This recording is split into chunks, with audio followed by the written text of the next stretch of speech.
Bonjour à tous et bienvenue dans 3 minutes de science. Aujourd'hui, nous allons continuer le cours sur la lumière et les couleurs et nous allons étudier la synthèse soustractive. Petit rappel sur la synthèse additive d'abord.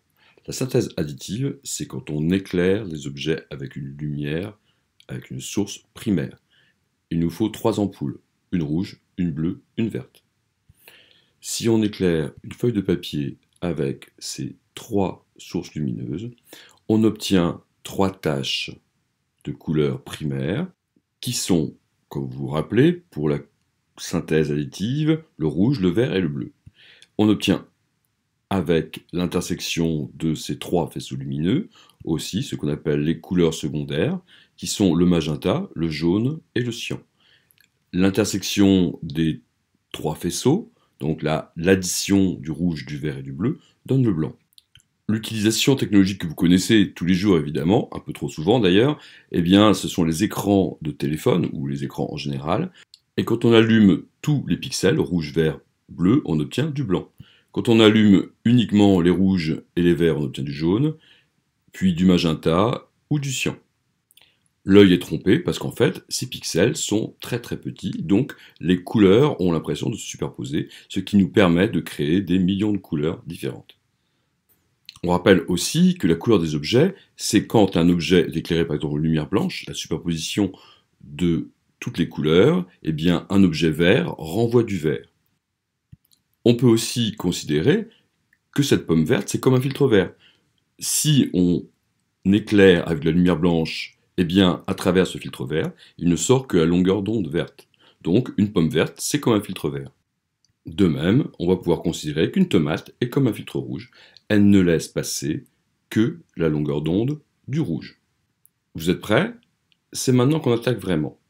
La synthèse soustractive. Il y a 3 couleurs primaires de la synthèse soustractive. On va considérer qu'on a 3 filtres. Un cyan, un magenta et un jaune. Si on interpose ces filtres entre l'œil et une lumière blanche, on va obtenir 3 faisceaux de couleurs différentes, cyan, magenta et jaune. Mais si on superpose en partie ces filtres, on va obtenir des faisceaux où la lumière est filtrée plusieurs fois. Alors, l'endroit où il y a les 3 filtres, eh bien ça va apparaître tout simplement noir. Mais si on superpose un filtre cyan avec un filtre magenta, on va obtenir du bleu. Si on superpose un filtre cyan avec un filtre jaune, on va obtenir du vert. Et si on superpose un filtre jaune avec un filtre magenta, on obtient le rouge. Et oui, c'est l'expérience que vous avez déjà faite quand vous mélangez des couleurs avec un pinceau. Pour obtenir toutes les couleurs, il suffit de mélanger avec des quantités différentes les couleurs primaires que vous connaissez et que vous obtenez. Avec ces 3 couleurs primaires, on peut obtenir toutes les autres. Les couleurs primaires ne peuvent pas être reproduites en mélangeant d'autres couleurs, mais ces couleurs primaires permettent d'obtenir toutes les autres couleurs. Et c'est pour ça qu'on les utilise dans les imprimantes. Et si vous regardez bien, il n'y a dans les cartouches que 3 couleurs différentes, du cyan, du jaune et du magenta. On ajoute aussi des cartouches noires, car nous permettent d'imprimer en noir et blanc, mais aussi d'obtenir des contrastes plus profonds. Observons ça d'un peu plus près. Sur une feuille de papier blanc, on fait tomber une goutte de cyan. Le cyan absorbe le rouge, donc il ne réémet que le vert et le bleu, ce qui donne le cyan.